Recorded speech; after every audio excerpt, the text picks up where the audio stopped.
सोलापूर शहरामध्ये लोकसभेच्या सार्वत्रिक निवडणुका असल्याने सोलापूर शहरातील काही आरोपींच्या हातून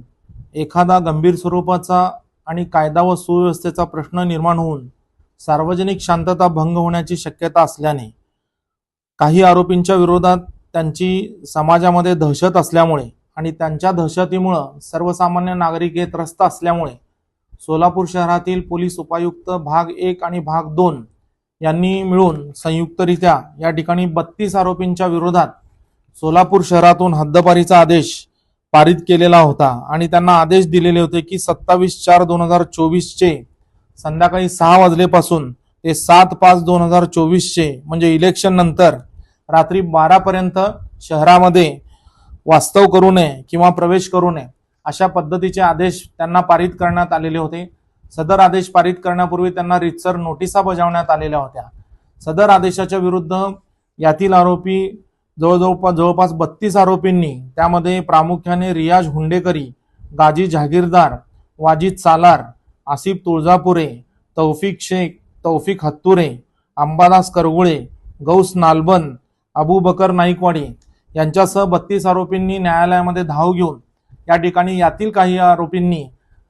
पोलीस उपायुक्तांच्या आदेशाला स्थगिती देखील घेतली होती। यामध्ये सरकार पक्षाच्या वतीने आम्ही स्वतःहून हजर होऊन त्या सर्व याचिकांवर पोलिसांचे आणि महाराष्ट्र शासनाचे म्हणणे सादर केले आणि युक्तिवाद सादर केला की हे जे अर्जदार जे आहेत, ज्यांची हद्दपारीचा आदेश झालेला आहे, ते त्यांचा न्यायिक हक्क म्हणजे फंडामेंटल राईट जो आहे तो भंग झालेला आहे आणि हा आदेश एकतर्फी व अन्यायकारक असल्याचं त्यांनी न्यायालयाला कथन करून तो आदेश रद्द करावा अशी मागणी न्यायालयाकडे केलेली होती। परंतु सरकार पक्षाने याच्यामध्ये युक्तिवाद करत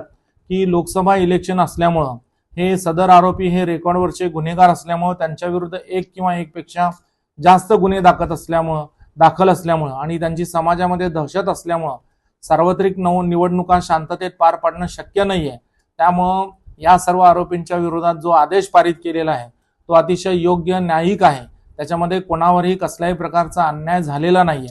त्याच पद्धतीनं ज्यावेळेला हा आदेश पारित केला त्यामध्ये असं देखील म्हणलेलं होतं की ज्यावेळेला निवडणुका आहेत म्हणजे 7/5/2024 रोजी निवडणुका आहेत, त्या निवडणुकीच्या कालावधीमध्ये या सर्व आरोपींना म्हणजे एकूण 32 लोकांना जरी हद्दपारीचा आदेश केलेला असला तरी त्यांना सकाळी 9 ते 12 या वेळेमध्ये येऊन त्यांच्या मतदान केंद्रावर मतदान करण्याचा अधिकार त्यांना दिलेला होता, तशी परवानगी दिलेली होती। त्यामुळे त्यांचा कोणताही फंडामेंटल राईट या ठिकाणी ब्रीच झालेला नाहीये। हा आदेश जो आहे तो संविधानिक आहे। त्यामुळे तो आदेश योग्य असल्यामुळे या अर्जदारांच्या याचिका रद्द करण्यात याव्या अशी मागणी जिल्हा सरकारी वकील कार्यालयाच्या वतीनं या ठिकाणी सोलापुरातील जिल्हा व सत्र न्यायाधीश श्री योगेश राणे साहेब यांच्या समोर केली असता सरकार पक्षाचा युक्तिवाद ग्राह्य धरून या सर्व 32 आरोपींनी जी याचिका या ठिकाणी दाखल केलेली होती ती याचिका अमान्य करण्यात आलेली आहे।